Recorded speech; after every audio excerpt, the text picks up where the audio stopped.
Welcome to the Wired for Success podcast, your show for ambitious, mission-driven entrepreneurs who want to build million-dollar businesses without sacrificing their health, relationships, or happiness, who understand that in order to build their empire, they need a solid foundation, and that the more they are thriving, the more their business is thriving too. This show brings you the very best from science, self-development, and entrepreneurship to set you up for sustainable success. Hi, I'm Claudia Garbutt, the scientist turned mindset and high performance coach for entrepreneurs, and I help you get wired for success.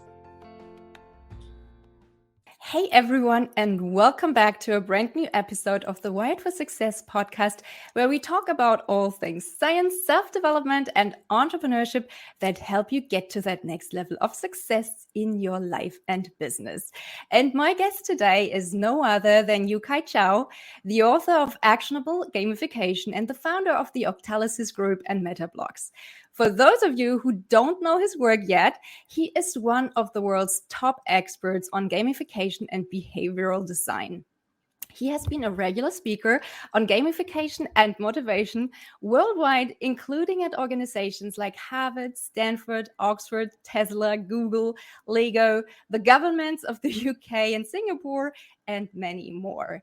And his design work has actually empowered over 1 billion users' experiences, and he was rated #1 among the top 100 gamification gurus in the world 3 out of 4 years by the Gamification World Congress and the Gamification Europe Conference. So welcome, Kai, and thank you so much for taking the time to be on my show today. Thanks for having me. Absolutely. I'm looking forward to this. So Kai, let's start with the basics to make sure we are all on the same page. What is gamification? So gamification, on the pure meaning of the word, it means to gamify, make something more like a game, right? And so what does that mean? What does it mean to make something more like a game? And it's basically taking all the fun, exciting elements of a game into things that are what we call non-game context. Things like healthcare, education, sales, basically turning important things to be enjoyable. And that's gamification. That sounds amazing, right? But what inspired you personally to delve into the world of gamification? Could you share maybe a pivotal moment or experience that sparked your interest in this field? Yeah, so that happened in 2003, almost 20 years ago, where I was a very, very heavy gamer. And at the time I played this game called Diablo 2, and I spent thousands of hours improving my in-game characters, leveling up, getting gold, getting better gear, having strong alliances. And then at one point, my friends started quitting the game, so I quit the game. So I was in this transitional period between quitting game and starting a new game, and I felt extremely empty. I felt like, all those thousands of hours are spent on making my in-game characters amazing, but in real life, I'm still at the same place. I'm still the same loser. So I thought, is there a game where the more hours you spend on it, the better your real life is? You are successful on a career standpoint, relationship and health, all those things. And, after 10,000 hours of playing this game, your life is just amazing. And also I started thinking about, why can't we be so engaged with things in the real world? And that eventually led me down to this journey of gamification. That's such an important question, right? We spend so much time on something like a game, as you said, that doesn't really move us anywhere in the physical world. And I totally relate to that because I had an ex-boyfriend who played World of Warcraft for so many hours a day. And in the end, he quit at some point because he said, I can't keep doing this because it's not how I get through my studies. It's not how I achieve anything real in the real world out there. So yeah, I totally get it. And I think a lot of people see gamification as something kind of evil that gets people hooked on things like these games or things like Facebook, where they end up wasting a ton of their valuable time.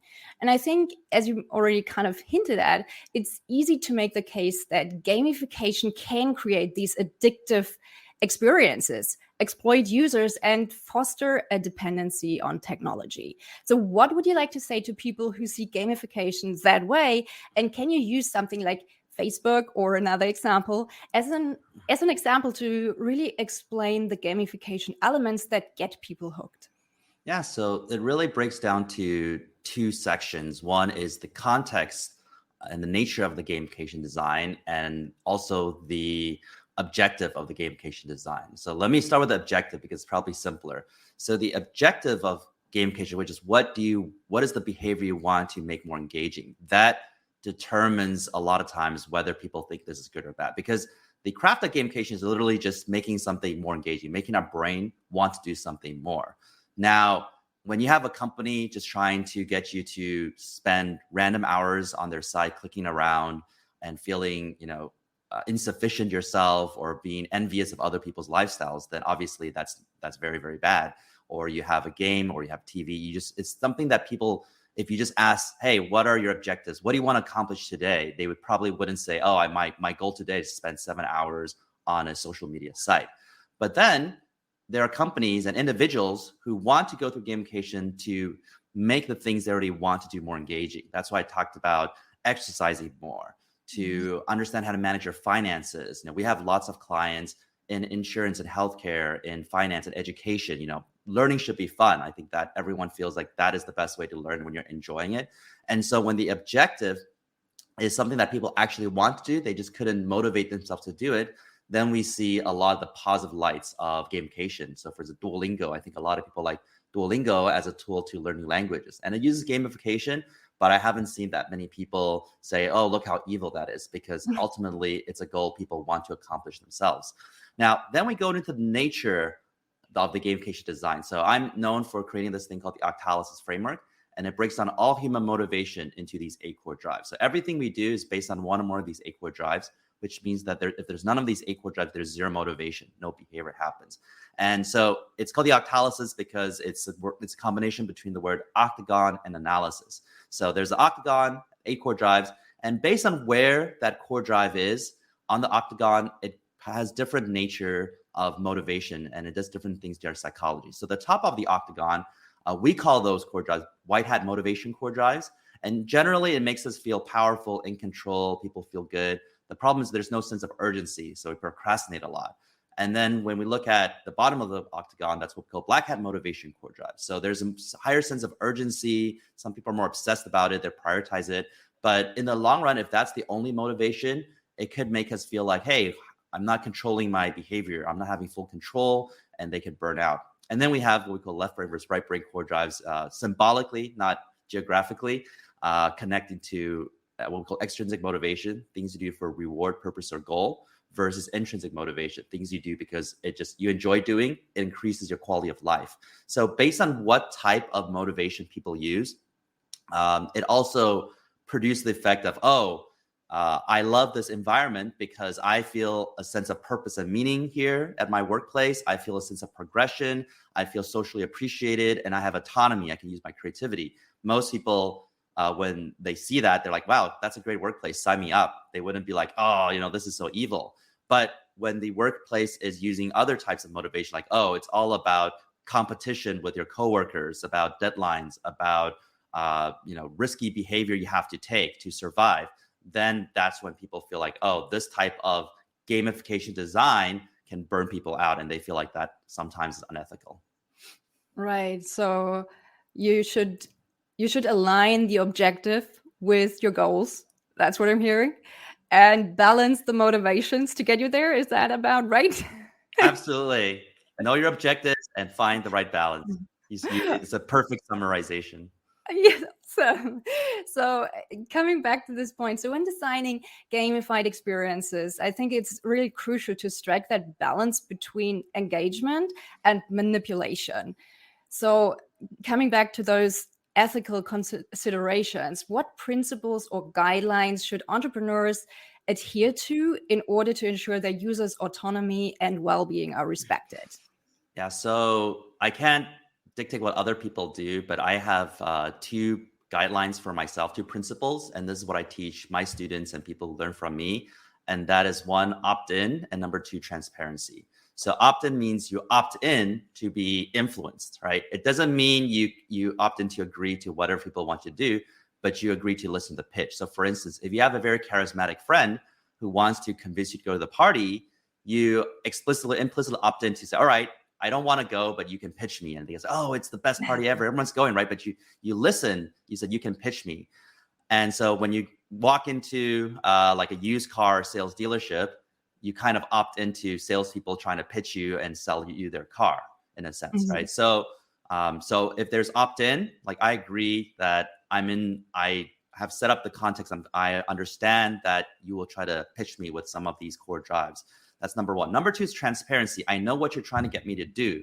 So if I think you're trying to get me to a party, but you're actually trying to get me to do drugs, then there's no transparency, and that's not good. So if you look at another industry, right, hypnosis supposedly is full manipulation, right, full compliance. Sometimes people just do exactly what you tell them to do. But people are okay with this industry because it follows these two principles. Opt-in, I agree, you can hypnotize me, and transparency. I know what you're trying to get me to do. Hopefully, it's to explore some hidden things in my past that I couldn't see right now, not to make a fool of myself on stage, right? So when you have the hypnotism industry, people follow these two principles and people are okay with it. And I think it's the same for gamification behavioral design. Yeah, I like that. I think the transparency aspect is super, super important, just to know what. But do you think it still works the same way once you know that you are kind of being manipulated, or?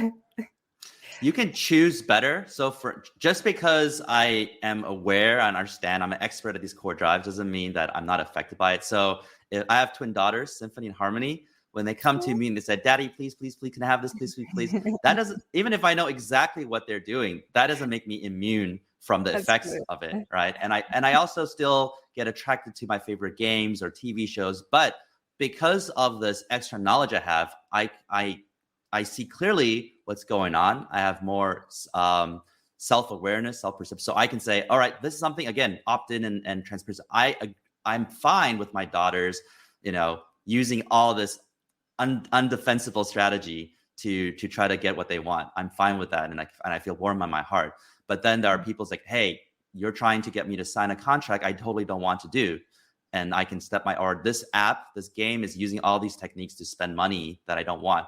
And in which case, because I see it more clearly, I can snap out of it and step out of it. Whereas if you don't even realize this is happening, there's no awareness, you could just be going with the flow, and the moment you realize, it's already too late. So I think this knowledge doesn't make you immune, but makes you more clever about how you live your life. Yeah, that's so true. I think awareness is always the first step toward making better decisions in your life. You already hinted at this or talked a little bit about it, but what is this difference between the white hat and the black hat gamification? And can you maybe share an example of a business that's doing a really great job using gamification for good? Yeah, okay. So white hat gamification, again, is the top of the octagon, and it's basically mostly three core drives. Core drive one, epic meaning and calling, which is we're doing something bigger than ourselves. We're saving the world, helping with sustainability, or it's our faith or whatnot. Core drive two, development accomplishment, which is the feeling of I'm improving myself, I'm progressing, I'm achieving mastery. And core drive three, empowerment of creativity and feedback, which is I'm using my creativity, meaningful choices, their strategy and autonomy. So I feel more alive and I feel more individualized. And so those are the activities where if we spend more time doing it, we actually feel happy, we feel in control. But because we're in full control, there's no urgency to do these activities. Often there's something that's more urgent, like a deadline. So this goes to the black hat motivation core drives, which roughly speaking are three different core drives. So core drive 6, scarcity and impatience.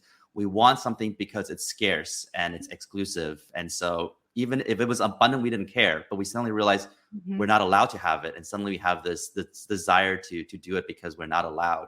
And then core drive 7 is unpredictability and curiosity, which is basically we don't know what's going to happen next. And we're always thinking about it. So what's on TikTok or gambling core drives. And then core drive 8 is loss and avoidance. Basically, we're trying to avoid a loss and avoid something that is negative. It's the fear core drive. And the reason why we feel we're not in control of this behavior with the black hat motivation core drive is because these are motivation tied more to what they call the crocodile, the primitive brain for survival purposes. So, avoiding danger, going after scarce resources, exploring new lands. And that's what we feel our brains are kind of wired to respond to these things for survival. But then if we spend all our time doing these activities, we don't necessarily feel happier. We feel a bit more like animals in the field. So when we go to more white hat motivation activities, that's more of the neocortex about, what is the meaning of life? Do I like poetry? Do you like music? And if we spend more time doing that, it makes us happier. So one example that I've seen and you mentioned this company that I was very impressed about was Lego. Lego actually is very, very good at incorporating white hat motivation into their company culture, specifically Core Drive 1, Epic Meaning and Calling. And when we started doing some consulting with Lego, they keep telling us, Lego stands for these principles like inspiring creative play and all that stuff.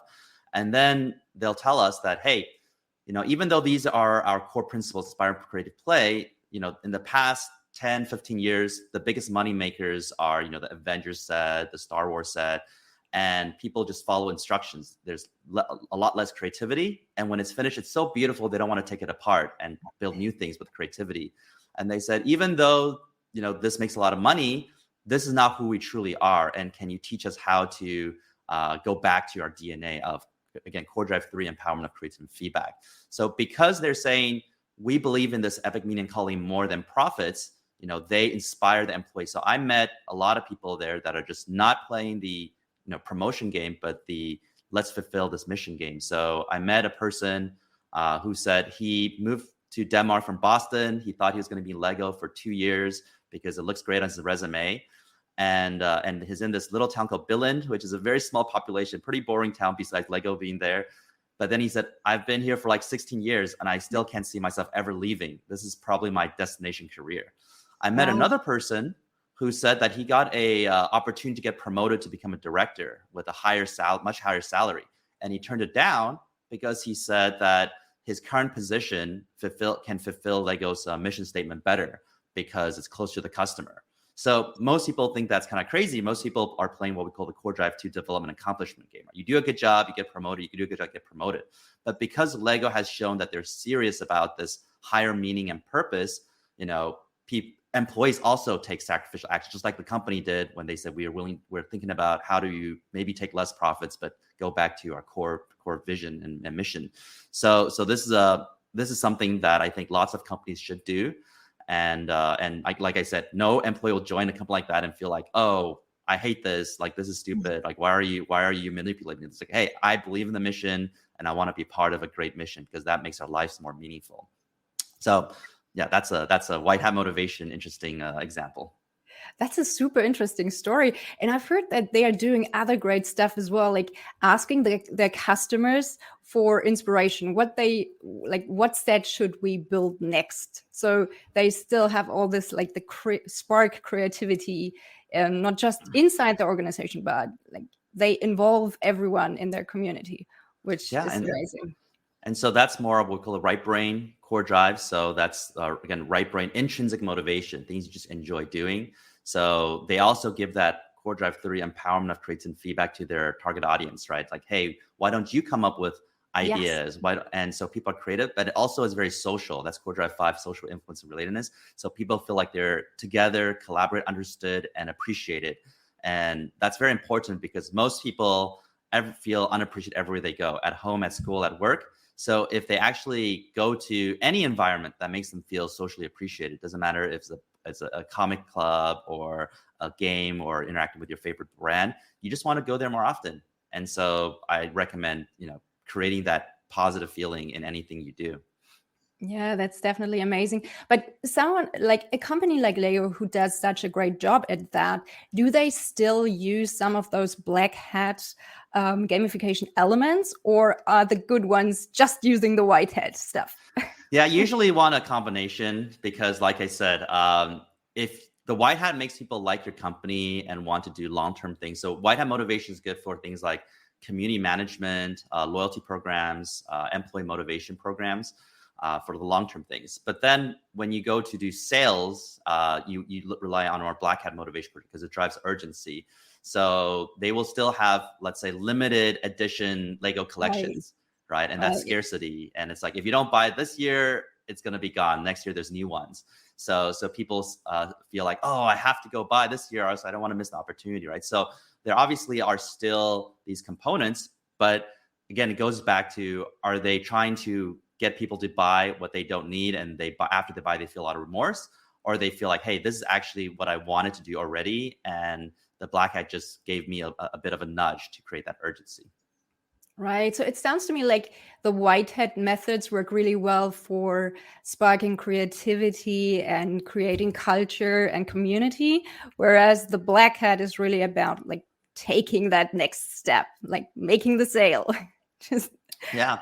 And like I said, I want to keep emphasizing, it doesn't always mean that urgency is negative, because it's like, hey, yeah. I always want to go to the gym, but I never get myself to. And then suddenly the gym says, hey, for the next 24 hours, if you sign up to a gym membership and sign up to a gym trainer, you will, you get a 20% off discount. So that's using scarcity and loss and avoidance, but then you still want to go do it and you're happy about it. And then even the relationship with the gym trainer, right? Some gym trainers are very tough.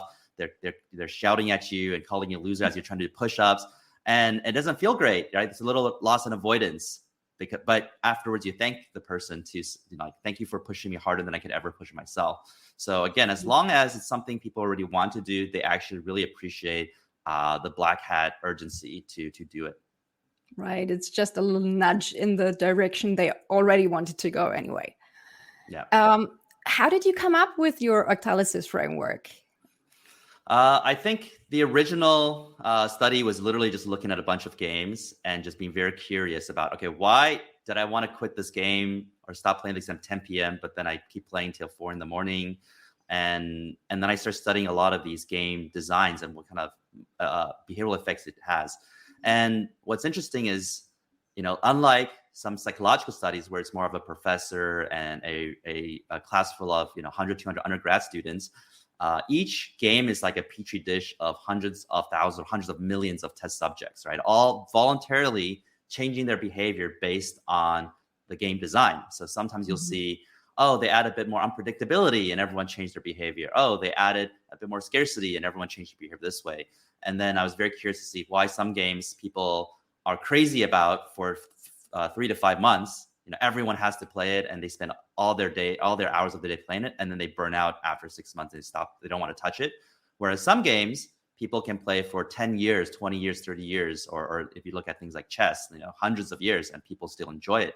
So I started doing some pattern recognition and categorization, and that came to become the 8 core drives. And then I started doing a lot of study on behavioral psychology, content, motivation, and all those behavioral economics, all those books and articles to make the framework more robust. And that's how it came about. Now I'm curious. So what sets those games apart? Like, what makes a game like chess so intriguing? Well, again, chess is the ultimate example of what we were constantly talking about. Core Drive 3, empowerment of creativity and feedback. And so there's all these ways to creatively learn and play the game, right? And because if you look at it, it's a very simple game, compared to other video games. It's 64 squares, 32 pieces, and people play for centuries, and they don't have to keep updating the game. They don't have to be like every week, oh, here's a new piece, here's a new board, here's a new map, a new hero enters the scene, right? Chess does not need to add more content to stay engaging because our brains are entertaining itself. It's like being a designer or inventor in your lifelong experimentation. It's just fun. Whereas if you look at other games that rely on other core drives, the moment they stop doing the weekly contest, the monthly new heroes, people stop playing it. So the core drive explains the behavior of how people play it. But at the same time, you'll see that it doesn't have as much black hat pushes. Like, rarely are people dying to play chess every single day. Like, I have to log in. Like, no, go, you're late for this meeting. No, I have to play chess, right? Very few people are doing that because it's more white hat. You feel more in control. There's no urgency and push you to play 9 hours a day. Right. It's more a game of constant problem solving. Absolutely. Now, staying with your work, what is Octalysis Prime? So Octalysis Prime is my educational platform where I put about 12 or more than 1,200 videos of all this content, Octalysis, onto it. And it's basically like a library where you download my brain to solve your own problems.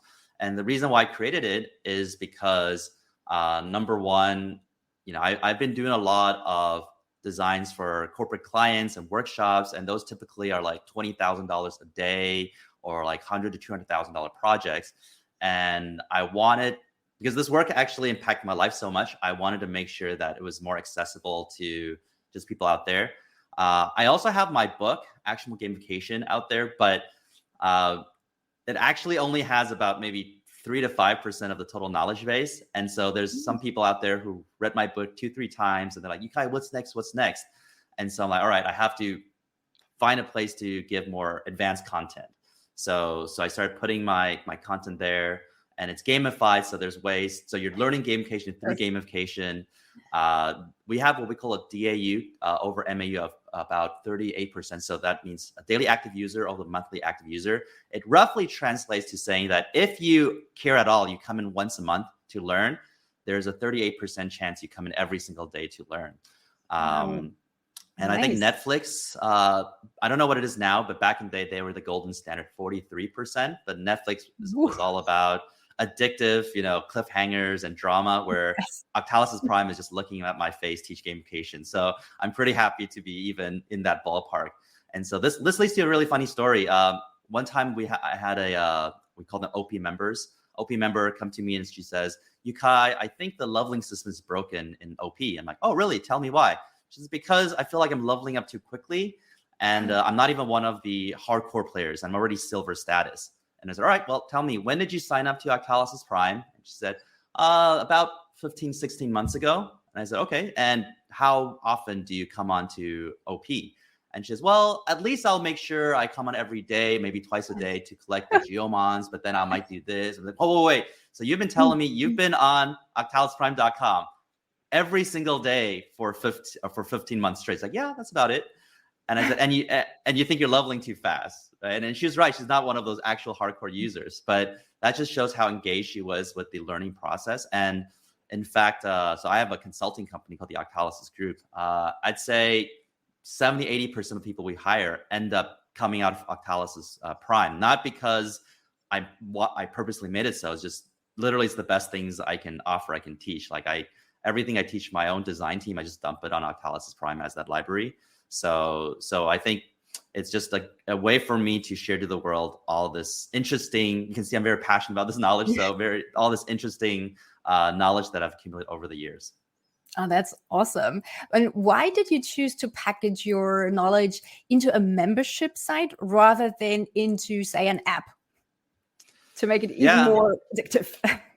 Yeah, I think the goal was to just having the best environment to learn, right? The goal was not to have it, like you said, be addictive or whatnot. It's to have the best environment to learn. And because a lot of things, we have visuals, we have charts, I think it's still the best learning experience when people are ready, is sitting down at a computer with a slightly bigger monitor and have that moment to learn, as opposed to playing. So the mobile experience is terrible. We still need to make the mobile experience even bearable. But we see that people are learning in the most complete manner when they have that bigger screen space and they're in that mentality, not, oh, I'm waiting in line or doing something. That's like, I'm here to really improve my skills and see how I can apply this. So that's the reason we end up doing that. Right, that makes total sense. But what have you learned about launching these types of membership programs, and would you do it again? So what I love about membership programs, because obviously, well, I don't know if it's obvious, but it takes a lot of time to make all these videos, and we edit our videos, we have animators, we have software engineers to do this, and there are some people online. What they do is they just they also have a master class or a mastermind program, but all they do is they turn on their webcam and they talk, and they offer great content. And I felt like this was my embodiment of my creativity expression too. Like I really wanted to create this, not to necessarily make it the biggest scalable business, or at least the business with the lowest cost. It was more of an expression of my creativity, where I feel like this is unique to anything else in the world, and I feel proud of it. I think that's number one. Number two is that I really love the social community. Talk to each other and answer each other's questions, as opposed to, I get a lot of emails, I get a lot of people who are readers, and I want to answer all the questions I can. But with my community, I see them answer each other questions. I can come in and interact with them. They message me privately. in the Slack community we have, and I've helped them personally in referring them to opportunities, whatnot. So I really enjoy that. I really try to be more down to earth, not just to be this high profile corporate, consultant. So that's something that I just intrinsically enjoy. So I think I'll definitely go back and do it more. It's just something that I'm passionate about. Yeah, community building is a lot of fun. That's for sure. Now, what membership features do people inside this community find most helpful? And what's maybe the most requested feature that you haven't built out yet? I think there's a variety of things people enjoy. They all find their own little, what we call games to play in a sense. So some people really like my weekly live coaching sessions where an hour a week I talk to members live and answer their question. Again, this, if you use any other way, will cost quite a bit of money, but that's, in their regular monthly membership. If a monthly it's $50, but we have yearly plans that are like $250 to $350. And so I answer their questions and I help them with their design. Some people just put me on the spot. It's like, hey, can you solve this problem with your process? And then in front of everyone, I'm breaking everything down and designing. It's a lot of fun. So some people really like that. Some people just like all the videos, like for instance, the masterclass I did in 2020. And that itself was, we charge $1,000 per person and over 100 people sign up for that. So all that content is on Octalysis Prime. So some people really like all that advanced content there.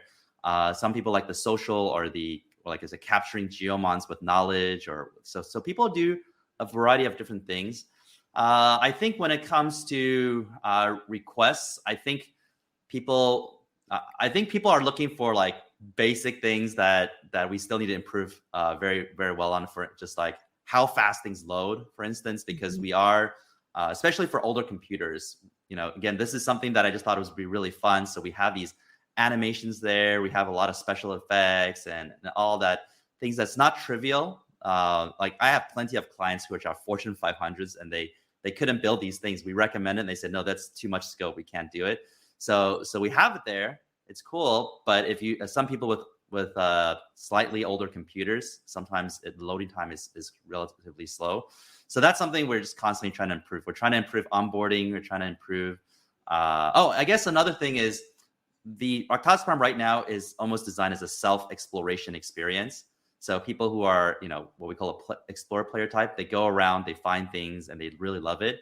But there are some people who just want to go and it's like give me 10 modules, like step 1, step 2, step 3, step 4, and they tend to still struggle a little bit. So we are introducing more direct learning paths where people can do these things and they get these certificates and just like a traditional online learning sites. So we haven't done some of that stuff yet. We first make it really engaging, but I think we're moving into that. That sounds interesting. So more like a step-by-step process for the people who need more guidance inside the game. Yeah. So there's the dominant linear path, but then if people want, they can explore so many other places. Yeah, that sounds like a great strategy. Speaking of strategy, what was your launch strategy for your membership site? What worked well, what didn't? And is there anything that you would do differently if you were to do it all again? Yeah, so I actually launched with a Kickstarter campaign. Mm-hmm. And I wanted to make sure that there was already a community ready when I was there or when it's launching. So, and it's a lot of interesting things. First of all, I chose Kickstarter over Indiegogo because this is 5-6 years ago. I think Kickstarter had a stronger name recognition.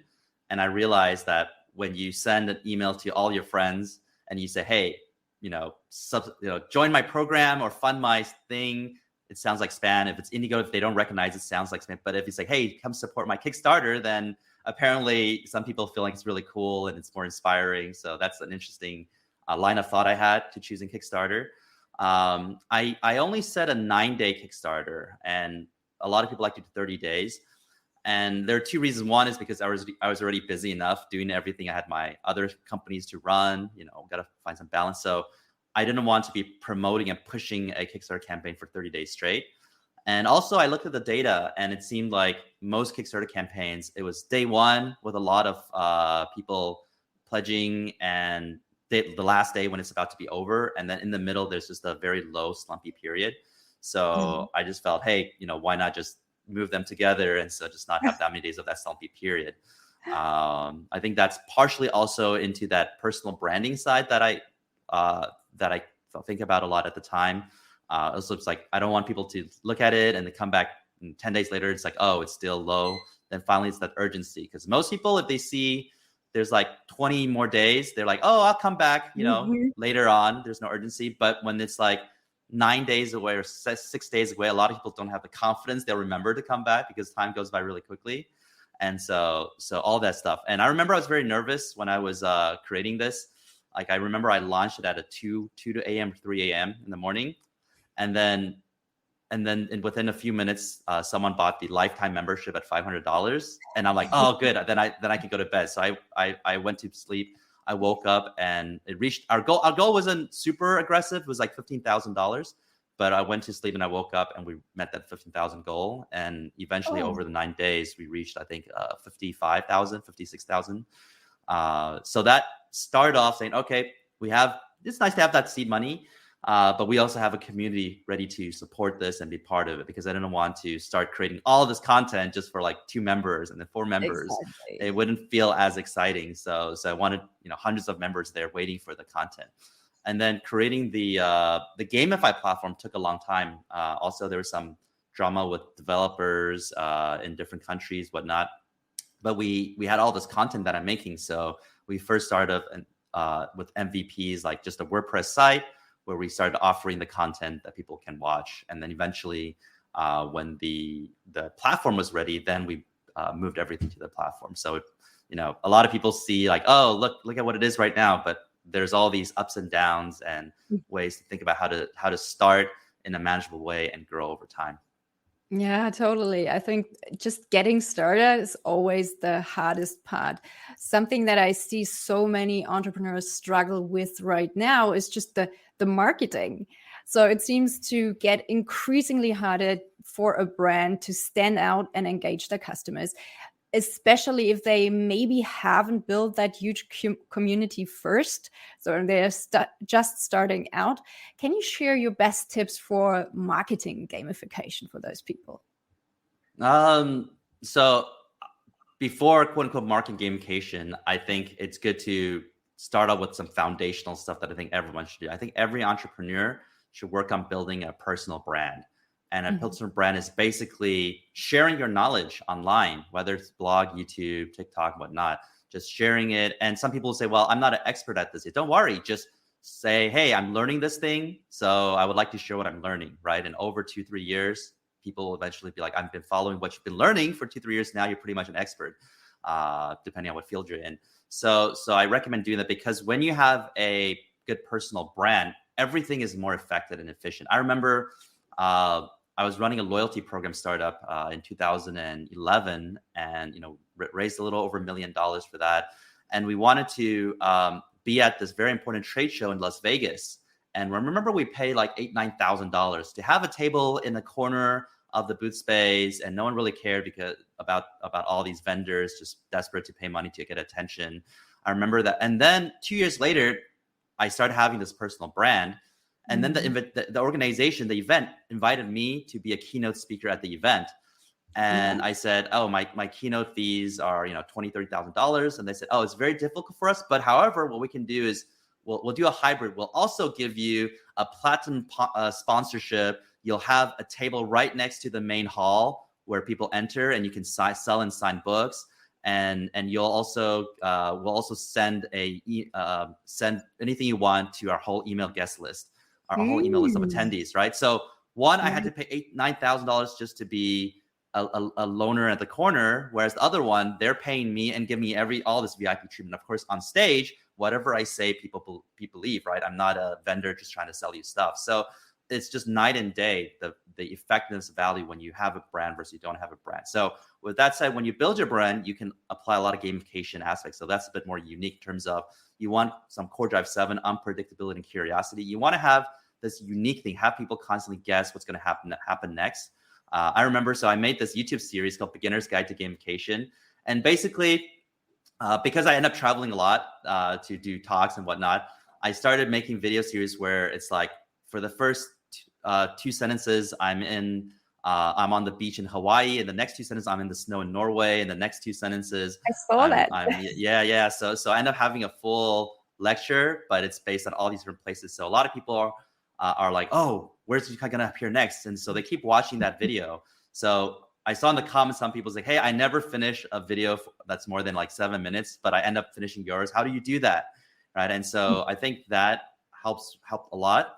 Also, Core Drive 5, social influence and relatedness. So you want to be more relatable to people. They can connect you as a human being, not be overly corporate-y and whatnot. And like just we talked about, if you can put in Core Drive 3 empowerment, creativity, and feedback, let your audience come up with creative things, use generic content, scavenger hunts. All those things drive a lot of engagement to what you're doing, and you stand out more, right? Because there's the foundational stuff that everyone's doing, but if you're doing what everyone's doing, then you don't stand out. It's like when you're watching a ball game, you're in the stadium. If you stand up, you can see clearly, but when everyone stands up, no one sees clearly, and where you have to learn how to jump or fly. So you have to figure out how to get people to actually engage and feel like interacting with your company or your brand or your personal brand is fun and engaging, and that's what I would recommend people apply gamification to do. Yeah, and that's so much easier said than done, because oftentimes, success is not linear, and it feels like you're doing all the things and you're getting nowhere. So let's talk about failure just for a moment, because in the world of startups and those high growth businesses, failure is often celebrated as this learning experience, which it can be, but let's be honest, it can also be really, really challenging and just emotionally taxing. So I'm wondering, can entrepreneurs maybe leverage gamification to learn from their failures, iterate, and increase their chances of success? Yeah, so I will say I failed many, many times. And I would say that the idea that failure is celebrated, even in Silicon Valley, because I lived there for more than 10 years, that's not necessarily true. On a high level, it is. But when you fail and you lost investor millions of dollars, no one's going to be like, yay, let's celebrate. Let's pop the champagne. That does not happen, okay? No.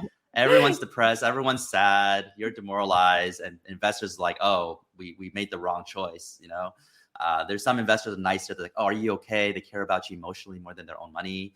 But it's very, very demoralizing. And I think the good news is that life usually forgets your failures and remembers your successes, right? So, you read a pretty nice bio of mine. That's because you threw away all the failures, right? So you pick up all the success together, and then you kind of squeeze away the failures. And this is why people should keep trying. Because if you fail once and you stop, then you won't have anything in your trophy shelf, right? But if you keep trying, you fail 5 times and you win once, you have one trophy in your trophy shelf. I remember listening to a podcast by Robert Kiyosaki, who's the author of Rich Dad Poor Dad, and he was saying that, when I was young, I learned that 9 out of 10 startups fail. And that was amazing, because that just means I just have to create 10 companies and that'll be successful. So easy. Right. And it's the optimistic way of seeing how to grow and improve. And we have a lot of little gamified ways to help you manage your emotions a bit better and help you grow, because you're seeing your life as a game character. My second book is going to be titled 10,000 Hours of Play, and it's turned your life as a game. And what you'll notice in a game is that if you have a game where you just like keep going forward and forward and forward, and it's very smooth, no obstacles, and then just beat the game, that's a boring game. No one wants to play, right? A game is only fun because there's obstacles with bad guys. Even with golf, you need like sand puddles and pawns to make it more frustrating. So every opponent, every obstacle is there to allow you to score higher and improve yourself. And so gamers have that mentality. But then when they face their real lives, they're like, oh, why is my life so terrible? I have bad luck. And so you just have to kind of adapt the same mentality of a gamer. And it's like, of course, like no one beats the game on their first try, the whole game, right? Or else it's a badly designed game.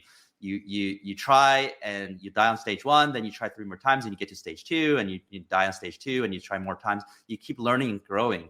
And that gamer mentality, I think, is what makes people strong and keep going. We also have little tactics, like we'll have something called the dedicated day of moping, which is something important. Like if you go through failure, it's just like, okay, I'm going to do nothing. I'm not going to schedule anything. I'm just going to sit there and be sad, just mope. Okay. Mm-hmm. And I think psychologically, it's very, very important because oftentimes people think I need to pretend to be strong, I need to distract me, I need to do all these things. And then you just feel like it's not okay to be sad. You're trying to distract from being sad. But when you have a dedicated time just to be sad, it's like, it's okay to be sad and you can fully absorb it. And, it could be a day, could be an hour. If you failed a startup, could be like 3 months. But my own experience is when I pretend that I'm not sad for weeks and weeks, it keeps like crushing my shoulders, pressing on my shoulders.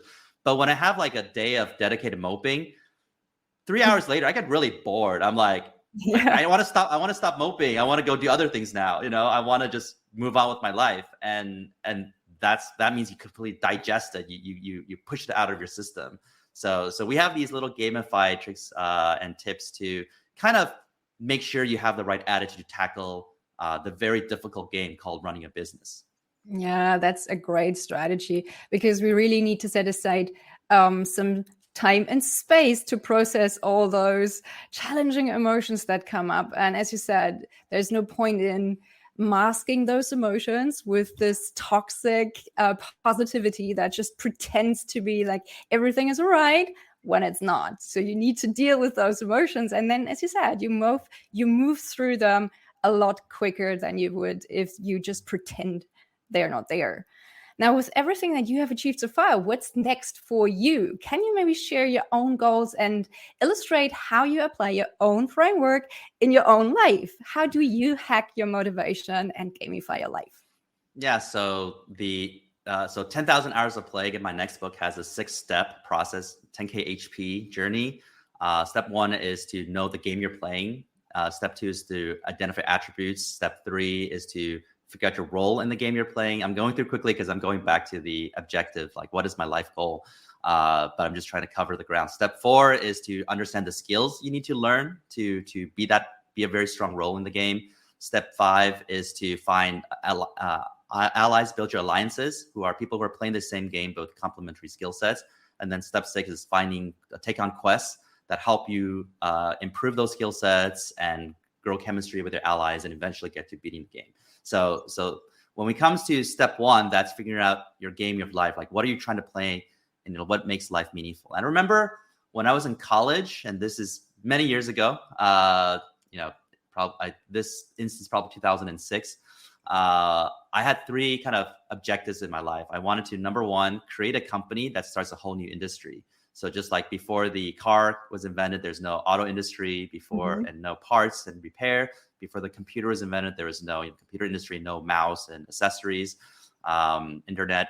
So that's number 1. Number 2 is I wanted to create a positive global impact. And at the time, I just thought, okay, global just means more than one country, and positive, we'll see, we'll recognize it when we see it, right? And then number 3 was to make everyone around me successful.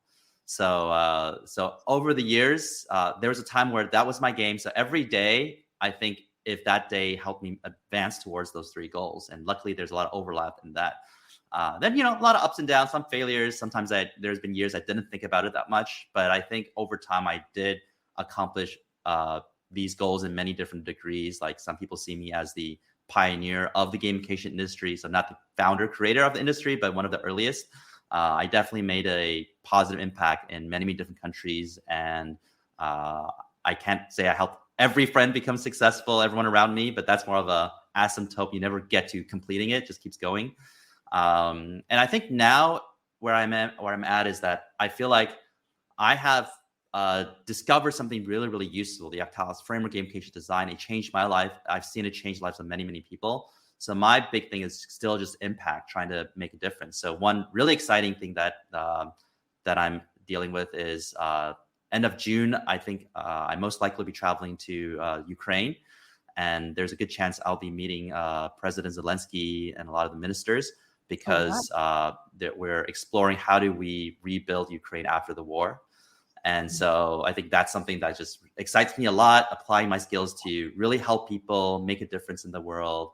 So I think something like that is fitting to my impact goals, right? And I think as just like talk about personal branding, as I keep sharing this knowledge and my passion to make change, I think more and more of these interesting opportunities might show up. We've already have a lot of life-saving projects like helping people have better healthy behavior or factory safety, driving safety. So I can say for a fact that I've saved many lives with my work. But at the scale of tens of millions of people, I think it's still very exciting. So I think that's my goal. I also want to always still be creative. I have a fun goal of creating 100 frameworks and models in my life, because I've discovered that I seem to have a talent in making these, turning very abstract concepts into actionable frameworks that create insights and helps people make decisions. So I thought, for fun, maybe I'll just create like 100 before I go. And right now I think I've created maybe 28 or 29 of those. Yeah, the Octalysis framework is still by far the most popular and probably the most advanced. So I don't even know if I could top that at any point in my life. I was mostly also very lucky to have stumbled upon the Octalysis framework. I mean, 100 frameworks, that's super ambitious. How hard can it be, right? Just have the small goals in your life.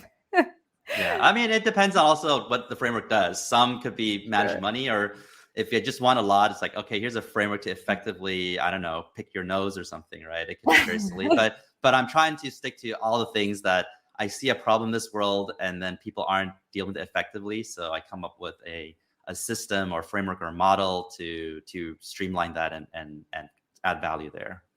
I love that. And I love the outline you shared for your new book, because it's basically kind of like the same steps that I take my coaching clients through. Just I use different words for that.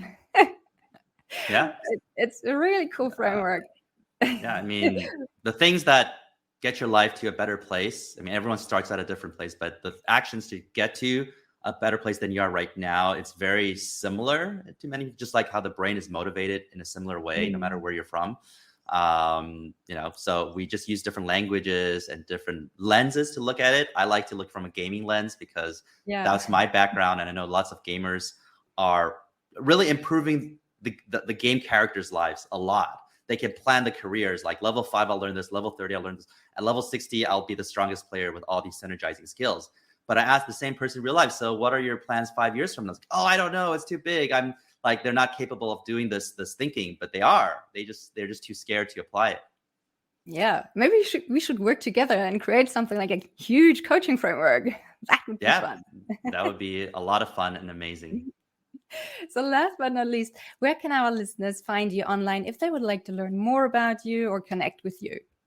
Yeah, the most central place to find me is my blog, yukaichou.com, YUKAICHOU.com. If you Google gamification expert, gamification framework, it probably is the top 2-3 results. If you go to YouTube and you search gamification TED Talk, you'll find my TEDx talk on YouTube. And if you go to Amazon, you search gamification, my book should be the first result. Awesome. Yukai, again, thank you so much for sharing your tips and your insights and all of your experiences with us today. I think gamification is a super interesting topic, and I really enjoyed our conversation. Likewise. Thank you for inviting me. I had a great time. Absolutely. Keep up the great work. Take care and talk soon. Bye. Bye. Thank you so much for listening to the Wired for Success podcast. I hope you've enjoyed today's episode. If you did, please subscribe, rate, and leave a review. That's a fantastic, easy, and zero-cost way to help the show grow. Just use the link in the show notes and make my day. If you'd like to take it one step further, you can now join my inner circle and become an official supporter of the Wired for Success podcast. Supporting the show is super simple and will only take about 30 seconds. Basically, it works like any other paid subscription. All you have to do is to go to glow.fm/wiredforsuccesspodcast, pay $5 per month or as much or as little as you like, and choose the link of the podcast player you want to use. You can listen anywhere in any app. So for less than the price of 1 to 2 fancy coffees per month, you can really make a difference and help me keep this show awesome. For more tips and info, check out my website at wiredforsuccess.solutions. Thanks a ton and talk to you soon.